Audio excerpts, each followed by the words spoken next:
అందరికీ నమస్కారం. Welcome to our channel purely house wife వంటలు.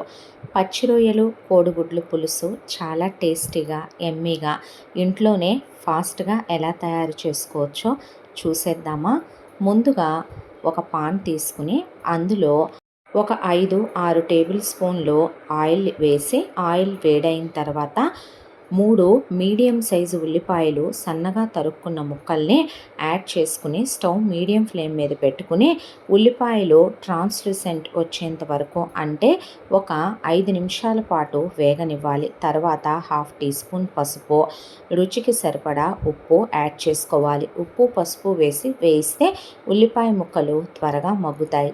ఏమి మనకి ఆనియన్స్ బ్రౌన్ కలర్లో వేగాల్సిన అవసరం ఏమీ లేదండి, కొంచెం వేయించుకుంటే చాలు. ఇందులో ఒక 3 పచ్చిమిర్చి ముక్కలు చీలికలుగా చేసి వేసుకోవాలి. ఇప్పుడు ఇంకొక 5 నిమిషాలు వేగిన తర్వాత ఇందులో ముందుగా 1 టీ స్పూను అల్లం వెల్లుల్లి పేస్టు, ఉప్పు పసుపు కారం వేసి ఉడకపెట్టుకున్న రొయ్యలు ఇవే, కేజీంబావు రొయ్యలండి ఇవి. తల తోక శుభ్రం చేసిన తర్వాతే కేజీంబావు రొయ్యలు వచ్చాయి, అవి యాడ్ చేసుకోవాలి. ఇందులో ఒక 2 టేబుల్ స్పూన్లు కారం యాడ్ చేసుకోవాలి. మనం పెడుతుంది పులుసు కదా, కాబట్టి పులుసులో కొంచెం కారం ఎక్కువే పడుతుంది. మీరు తక్కువ తినేటట్టయితే అడ్జస్ట్ చేసుకుని వేసుకోండి. ఒక పెద్ద టొమాటో సన్నగా పలుచగా కట్ చేసిన ముక్కల్ని ఇందులో వేసి టమాటో ముక్కలు మగ్గేంత వరకు కదిలించుకుని మూత పెట్టుకుని టమాటో ముక్కల్ని మగ్గనివ్వాలి. ఈ కర్రీ చాలా చాలా బాగుంటుందండి. ఇందులో మనం స్పైసెస్ ఏమీ యాడ్ చేయం, మసాలాస్ ఏమీ యాడ్ చేయం. కడుపుకు కూడా హాయిగా ఉంటుంది. సమ్మర్లో కూడా ప్రశాంతంగా తినొచ్చు. మూత పెట్టి ఒక 5 నిమిషాలు తరువాత మూత తీసుకుంటే చూసారు కదా, టమాటో ముక్కలు మెత్తగా మగ్గిపోయి ఉంటాయి.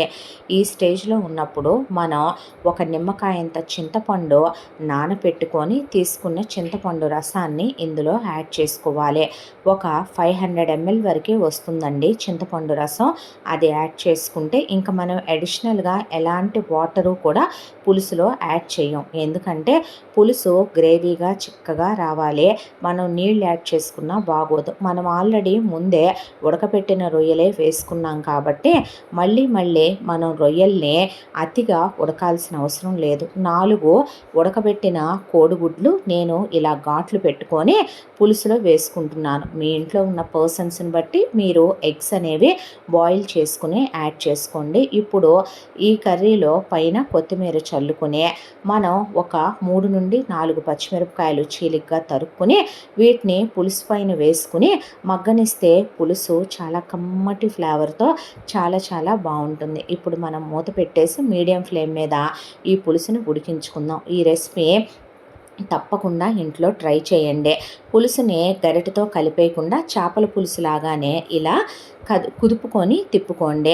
ఆ తర్వాత మరొక 5 నిమిషాలకి మన పులుసు రెడీ అయిపోతుంది. ఇది వేడి వేడి అన్నంలో వడ్డించుకొని తింటే చాలా బాగుంటుంది. ఇంటిల్లపాది మళ్ళీ కావాలని అడిగే రెసిపీ అండి. పిల్లలు పెద్దవాళ్ళు ఎవరైనా హ్యాపీగా తినొచ్చు. ఈ రెసిపీ తప్పకుండా ట్రై చేసి ఎలా కుదిరిందో నాకు కమెంట్ సెక్షన్లో చెప్పండి. మన ఛానల్ని లైక్ చేసి సబ్స్క్రైబ్ చేసుకోవడం మర్చిపోకండి.